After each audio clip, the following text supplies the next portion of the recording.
ਪੁੱਤਰਾ ਇੱਥੇ ਸਬਦਰ ਨਾਂ ਦਾ ਬੰਦਾ ਹੈ। हाँ ਉਹਦੇ ਘਰ ਜਾਣਾ और सब दादा घर तू पीछे छाड़े मैं ना तो अंदर है तू तो पीछे छाड़े चल मैं तेरे ना चलना है मैं तू रुलदा बस ਉਹ ਮੇਰਾ ਪੁੱਤਰ ਤੂੰ ਤਾਂ ਮੈਨੂੰ ਬੜੇ ਕੰਮ ਦਾ ਲੱਭ ਗਿਆ ਹੈ ਬੰਦਾ हां ਤੇ ਉਹਰਾ ਬਾਜਾ ਮੈਨੂੰ ਵਿਖਾ ਘਰ मैं इथे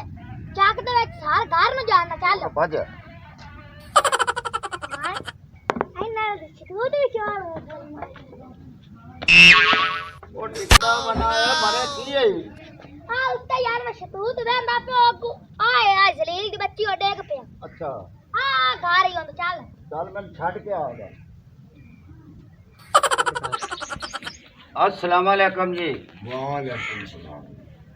जनाब की हाल ने यार जी शुक्र पुत्र की हाल ने ठीक है चल भाई सफदर हाँ जी ਇਹ ਤੁਹਾਡੇ ਬੱਚੇ ਜਿਹੜੇ ਨੇ ਨਾ ਉਹ ਸਕੂਲੇ ਨਹੀਂ ਆ ਰਹੇ अच्छा ਇਹਨਾਂ ਦੀਆਂ ਇੱਕ ਤਾਂ ਵਰਦੀਆਂ ਮੈਲੀਆਂ ਮੁਲੀਆਂ ਹੁੰਦੀਆਂ ਨੇ अच्छा ਇੱਕ ਤਾਂ ਵਰਦੀਆਂ ਲਵੋ ਕਾਪੀਆਂ ਇਹਨਾਂ ਛੋਰਾਂ ਕੋਲ ਹੈਣ ਕੋਈ ਨਾ ਤੇ ਦੂਈ ਗੱਲ ਇਹ ਵੀ ਤੁਸੀਂ ਇਹਨਾਂ ਨੂੰ ਲਾਜ਼ਮੀ ਗੱਲਿਆ ਕਰੋ ਹਕੂਮਤ ਬੜਾ ਪੜਾਉਂਦੀ ਪਈ ਹੈ छुआर गए और बाहर कारोबार थे उन्होंने महीना गुजरिया खा पैसे लाए से ते वर्दियां निशान से बाकी ये कोई मास्टर साहब कोई तामन किया जाए असि भी एडे कोई नहीं सखी बन गया ਠੀਕ ਹੋ ਗਿਆ ਜੀ ਤੁਹਾਡੇ ਬੱਚੇ ਨੂੰ ਨਾ ਹੁੰਦੇ ਪਏ ਤੇ ਤੁਸੀਂ ਕਿਉਂ ਨਹੀਂ ਗਲਦੀਆਂ ਪਈਆਂ ਨੇ ਇਹ ਮਾਵਾਂ ਦਾ ਕੰਮ ਹੁੰਦਾ ਹੈ ਕਿ ਬੱਚਿਆਂ ਨੂੰ ਸਕੂਲੇ ਘੱਲਣਾ ਮਾਸਟਰ ਸਾਹਿਬ ਕਦੀ ਸਾਡੇ ਕੋਲ ਸਰਫ ਕੋਈ ਨਹੀਂ ਹੁੰਦਾ ਤੇ ਕਦੀ ਸਾਡੇ ਬੱਚਿਆਂ ਦੀ ਵਰਦੀ ਕੋਈ ਨਹੀਂ ਹੁੰਦੀ ਕਦੀ ਜੁੱਤੀ ਕੋਈ ਨਹੀਂ ਹੁੰਦੀ ਕਦੀ ਸਾਡੇ ਘਰ ਆਟਾ ਕੋਈ ਨਹੀਂ ਹੁੰਦਾ ਮਹਿੰਗਾਈ ਬੜੀ ਹੈ ਸਾਡੇ ਚ ਗੁਜਾਇਸ਼ ਹੀ ਕੋਈ ਨਹੀਂ ਅਸੀਂ ਕੀ ਕਰੀਏ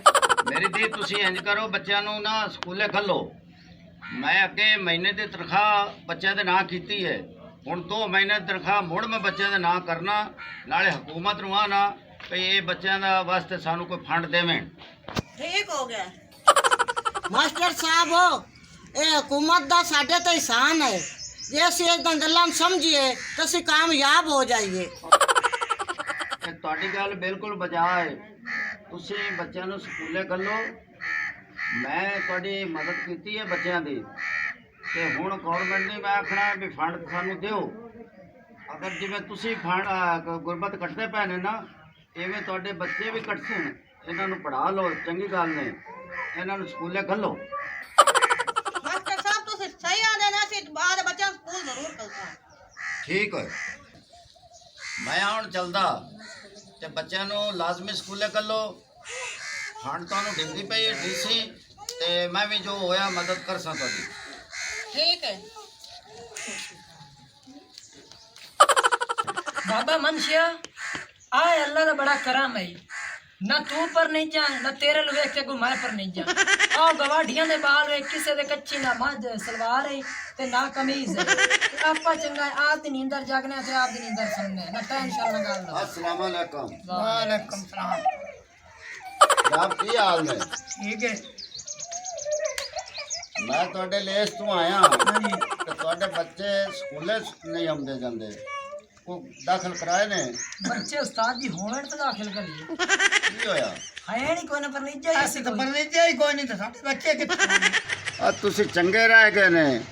ਅੱਜ ਤਾਂ ਜਾ ਕੇ ਵੇਖੋ ਆ ਗਵਾਡੀਆਂ ਨੂੰ ਉਹਨਾਂ ਦੇ ਕਿਸੇ ਦੀ ਜੱਗੀ ਕੋਈ ਨਹੀਂ ਤੇ ਕਿਸੇ ਦੀ ਕੱਚੀ ਕੋਈ ਨਹੀਂ ਤੇ ਤੁਸੀਂ ਚੰਗੇ ਨੇ ਆਦੀ ਨੀਂਦਰੇ ਸਮਝਦੇ ਨੇ ਤੇ ਆਪ ਦੀ ਨੀਂਦਰੇ ਉਠਿੰਦੇ ਨੇ ਤੁਸੀਂ ਨੇ ਛੜੇ ਤੇ ਮਾਰੋ ਦੜੇ ਤੇ ਮੈਂ ਪਿਆਲਾ ਹੈ ਹੁਣ ਜਾਂਦਾ ਆਪਾਂ ਚੰਗੇ ਆ ਜਿਹੜੇ ਆਪਾਂ ਕੁਆਰੇ ਆ ਨਾ ਆਪਾਂ ਨੂੰ ਕੋਈ ਫੀਸ ਦੀ ਨਾ ਵਰਦੀ ਨਾ ਕਿਸੇ ਸ਼ਾਇਦ ਆਪਾਂ ਕੁਆਰੇ ਆ ਕੁਆਰੇ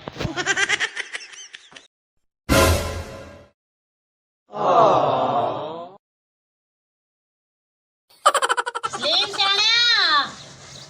और बाहर निकलो ना 12 इसकी पंदी मंजी अंदर साटो ਇਹ ਸੱਟਾ मंजियां ਅੱਛਾ ਕਣੀ ਤੇ ਤੁਬਕਾ और तेरे तो बिजली पे टिकती है मोरी मंजिया भेजा से मक चल अंदर से सट गया अस्सलाम वालेकुम वालेकुम सलाम होती क्या हाल है सलीम शाह ठीक ठाक और ठीक है बाय चल मास्टर जी बाय चल लो इधर आ जाओ इधर कि आज भाई रे मास्टर आया पता नहीं मैनू की पता हाँ जी सर जी मैं इसलिए हाजिर होया हाँ जी कि बच्चे ਤੁਹਾਡੇ ਸਕੂਲੇ नहीं आ रहे ਤੇ ਦਾਖਲ ਕਰਾਏ ਨੇ मास्टर साहब दुखी हो के गल करा ਤੇ ਕੀ ਕਰਾਂ? ਨਹੀਂ ਗੱਲ ਕਰੋ। ਗੱਲ ਮੈਂ ਤੁਹਾਨੂੰ ਅੱਜ ਖੋਲਣਾ। ਗੱਲ ਇਹ ਹੈ, ਬੱਚੇ ਮੈਂ ਸਕੂਲ ਦਿਲ ਮੇਰਾ ਕਰਦਾ ਹੈ ਗੱਲਣ ਨੂੰ। ਅੱਛਾ ਹਕੂਮਤ ਸਾਨੂੰ ਸਪੋਰਟ ਦੇ ਰਹੀ ਹੈ, ਠੀਕ ਹੋ ਗਿਆ। ਪਰ ਜਿਹੜੇ ਸਾਡੇ ਠੇਕੇਦਾਰ ਹਨ ਨਾ ਕੰਮਾਂ ਵਾਲੇ, ਆ ਮਜ਼ਦੂਰੀ ਕਰਨ ਅਸੀਂ ਜਾਂਦੇ ਆ, ਅੱਛਾ ਸਾਨੂੰ ਪੂਰੀ ਮਜ਼ਦੂਰੀ ਨਹੀਂ ਦਿੰਦੇ। 800 ਰੁਪਇਆ ਦਿਹਾੜੀ ਹੈ। ਠੀਕ ਹੋ। ਮੈਂ ਕਮਾ ਕੇ ਲਾਇਆ ਨਾ, ਅੱਛਾ ਰੋਟੀ ਮਸੇ ਪੂਰੀ ਹੁੰਦੀ ਹੈ, ਸਾਡੇ ਕੋਲ ਕੱਪੜਾ ਨਹੀਂ ਚਾਹੀਦਾ ਹੁੰਦਾ। ਬੱਚਿਆਂ ਦਾ ਹਰ ਬੰਦੇ ਦਾ ਦਿਲ ਕਰਦਾ ਕਿ ਮੈਂ ਬੱਚੇ ਦੀ ਵਰਦੀ, ਮੈਂ ਬੱਚੇ ਦੀਆਂ ਕਿਤਾਬਾਂ, ਹਰ ਜ਼ਰੂਰਤ ਪੂਰੀ ਕਰਾਂ। ਅੱਛਾ ਜੇ ਮੈਂ ਗੱਲ ਦੇਵਾਂ ਬੱਚੇ ਨੂੰ ਵਰਦੀ ਤੋਂ ਬਗੈਰ, ਕਿਤਾਬਾਂ ਤੋਂ ਬਗੈਰ, ਤੇ ਉੱਥੇ ਜਾ ਕੇ ਉਹਨੇ ਕੀ ਪੜ੍ਹਨਾ? ਮੀਆਂ ਹਕੂਮਤ ਦਿੰਦੀ ਪਈ, ਵਰਦੀਆਂ ਵੀ ਦੇਸਣ, ਕਿਤਾਬਾਂ ਵੀ ਦੇਸਣ। ਹਕੂਮਤ ਜਿਹੜੀ ਬੈਠੀ ਹੈ, ਤੂੰ ਮੈਨੂੰ ਦੱਸ ਕਿਹੜੀ ਚੰਗੀ ਹਕੂਮਤ ਹੈ? ਸਹੀ ਹਕੂਮਤ ਮਾੜੀ ਸਾਡੀ ਨਹੀਂ। ਮਰੀਮ ਨਿਵਾਜ਼ ਜਿਹੜੀ ਹੈ ਨਾ, ਬਹੁਤ ਕੁਝ ਕਰ ਰਹੀ ਹੈ। ਮਾਸ਼ਾਅੱਲਾ ਬੜੀ ਸਪੋਰਟ ਕਰ ਰਹੀ ਗਰੀਬਾਂ ਨੂੰ। ਹਾਂਜੀ ਹਾਂਜੀ, ਤਾਂ ਗੱਲ ਇੱਕ ਹੋਰ ਹੈ, ਜੀ ਜੇ ਗਰੀਬ ਪੜ੍ਹ ਵੀ ਗਿਆ ਗਰੀਬ, ਅੱਛਾ ਤੇ ਗਰੀਬ ਨੂੰ ਸਪੋਰਟ ਕੋਈ ਨਹੀਂ। ਉਹ ਭਾਈ ਇਹ ਜਿਹੜੀ ਹਕੂਮਤ ਹੈ ਨਾ ਮਰੀਮ ਨਿਵਾਜ਼ ਦੀ, ਤੇ ਅੱਲਾ ਦੇ ਬੰਦਿਆ ਬੜੀ ਉਹ ਸਪੋਰਟ ਕੋਈ ਨਹੀਂ ਮੰਗਦੇ, ਉਹ ਡਾਇਰੈਕਟ ਸੁਣਦੀ ਹੈ। ਉਹ ਡਾਇਰੈਕਟ ਸੁਣਦੀ ਹੈ। ਉਹ ਤਾਂ ਵੱਡਾ ਮਹਿਕਮਾ ਹੈ। ਉਹ ਜਿਹੜੇ ਛੋਟੇ ਮਹਿਕਮੇ ਨੇ, ਉਹ ਜਿਹੜੇ ਖਾਵਣ ਵਾਲੇ ਨੇ, ਚਮਚੇ, ਉਹ ਸਾਡੇ ਬਾਰੇ ਨਹੀਂ ਸੋਚਦੇ। ਅੱਜ ਸਾਡੇ ਗਰੀਬ ਦਾ ਬੱਚਾ ਜਾਵੇ ਡਿਗਰੀ ਲੈ ਕੇ ਦਫ਼ਤਰੇ ਵਗ ਜਾਂਦਾ ਹੈ, ਗਰੀਬ ਆ ਜਾਂਦਾ ਟੁੱਟੀ ਹੋਈ ਜੁੱਤੀ ਹੁੰਦੀ ਉਹਦੇ ਪੈਰੀ, ਉਹਨੂੰ ਆਂਦੇ ਡਿਗਰੀ ਤਾਂ ਮਾਸ਼ਾਅੱਲਾ ਤੇਰੀ ਚੰਗੀ ਹੈ, ਪਰ ਤੇਰੀ ਔਕਾਤ ਨਹੀਂ ਕੁਰਸੀ ਦੀ। ਉਹ ਗਰੀਬ ਉੱਥੇ ਮਾੜਾ ਹੋ ਗਿਆ ਕੋਈ ਨਹੀਂ। ਤੇਰੀ ਗੱਲ ਸੁਣ ਕੇ ਮੈਂ ਜਨਾਬ ਦਰਖਾਸਤ ਲਿਖ ਸਾਂ ਹਕੂਮਤ ਨੂੰ, ਤੇ ਤੁਹਾਨੂੰ ਇਹ ਡਿਗਰੀਆਂ ਤੁਹਾਡੀਆਂ ਜਿਹੜੀਆਂ ਹੈਣ ਨਾ, ਉਹ ਤੁਹਾਡੀਆਂ ਬਿਲਕੁਲ ਹਕੂਮਤ ਵੇਖਸੀ ਔਰ ਤੁਹਾਨੂੰ ਨੌਕਰੀਆਂ ਦੇਸੀ। ਮਾਸਟਰ ਜੀ, ਜੀ ਮੇਰੇ ਪਿੰਡ ਦਾ ਵਾਕਿਆ ਹੈ। ਪਿੰਡ ਦਾ ਇਹ ਵਾਕਿਆ ਹੈ, ਇੱਕ ਮੁੰਡਾ, ਉਹਦੇ ਕੋਲ ਡਿਗਰੀ ਵੀ ਪੂਰੀ, ਉਹ ਨੌਕਰੀ ਦੀ ਤਲਾਸ਼ ਵਿੱਚ ਗਿਆ। ਜਦੋਂ ਨੌਕਰੀ ਦੀ ਤਲਾਸ਼ ਵਿੱਚ ਗਿਆ ਹੈ, ਉਹਦੇ ਕੋਲ ਪੇਪਰ ਹੀ ਪੂਰੇ। ਹਕੂਮਤ ਤਾਂ ਸੁਣਦੀ ਹੈ, ਅਗਰ ਜਿਹੜੇ ਹਕੂਮਤ ਦੇ ਥੱਲੇ ਕੰਮ ਪੇ ਕਰਿੰਦੇ ਨੇ ਉਹ ਨਹੀਂ ਸੁਣਦੇ। ਜਦੋਂ ਦਫ਼ਤਰੇ ਗਿਆ, ਉਹਨੂੰ ਉਸ ਬੰਦੇ ਆਖਿਆ ਕਿ ਤੇਰੀ ਔਕਾਤ ਹੈ ਕੁਰਸੀ ਤੇ ਬਵਣ ਦੀ, ਜਾਂ ਦਫਾ ਹੋ ਜਾ, ਕੋਈ ਨੌਕਰੀ ਨਹੀਂ। ਹਕੂਮਤ ਤਾਂ ਸਾਡੀ ਸੁਣਦੀ, ਪਰ ਜਿਹੜੇ ਥੱਲੇ ਮਹਿਕਮੇ ਦੇ ਬੰਦੇ ਹਨ ਨਾ, ਉਹ ਸਾਡੀ ਕੱਖ ਨਹੀਂ ਸੁਣਦੇ। ਮਰੀਮ ਨਿਵਾਜ਼ ਨੂੰ ਇਹ ਗੁਜ਼ਾਰਿਸ਼ ਹੈ ਕਿ ਉਹਨਾਂ ਨੂੰ ਥੋੜਾ ਜਿਹਾ ਤਾਮਨ ਕਰਨ, ਉਹ ਵੀ ਸਾਡੇ ਨਾਲ ਜਿਹੜੇ ਥੱਲੇ ਵਾਲੇ ਸੀਟਾਂ ਵਾਲੇ ਨੇ ਸਾਡੇ ਨਾਲ ਤਾਮਨ ਕਰਨ, ਮੁਹੱਬਤ ਕਰਨ, ਸਾਡੇ ਗਰੀਬਾਂ ਦਾ ਹੀ ਸੋਚਣ, ਸਾਡੇ ਵੀ ਬੱਚੇ ਪੜ੍ਹਨ, ਤੇ ਅਸੀਂ ਵੀ ਆਦੀ ਕੋਈ ਸਹੂਲਤ ਬਣਾਵੀਏ, ਕੋਈ ਆਦਾ ਘਰ-ਬਾਰ ਸੋਹਣਾ ਬਣਾਵੀਏ, ਬੱਚਿਆਂ ਨੂੰ ਤਾਲੀਮ ਹਾਸਲ ਕਰਾਵੀਏ। ਤੂੰ ਗੱਲ ਪਿਆ ਕਰਨਾ ਹੀ ਹੈ ਵੀ ਸਾਡੇ ਪਿੰਡ ਛੂਰ ਗਿਆ ਹੈ ਦਫ਼ਤਰੇ ਤੇ ਉਹਨੂੰ ਬਾਹਣ ਨਹੀਂ ਦਿੱਤਾ ਹੀ। ਹਾਂਜੀ, ਮੈਂ ਤੁਹਾਡੇ ਨਾਲ ਵਾਅਦਾ ਕਰਨਾ, ਉਹ ਛੂਰ ਵੀ ਲਾਇਓ, ਤੁਹਾਡੇ ਜਿਹੜਾ ਵੀ ਪੜ੍ਹੇ ਉਹਨੂੰ ਨੌਕਰੀ ਨਾ ਲਵਾਵਾਂ, ਤੇ ਮੁੜ ਤੁਸੀਂ ਮੇਰੇ ਨਾਲ ਗੱਲ ਕਰੋ।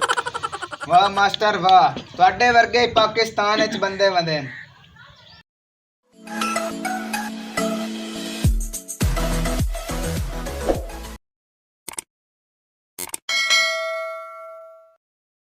हमारी मज़ीद ऐसी फ़नी वीडियोस देखने के लिए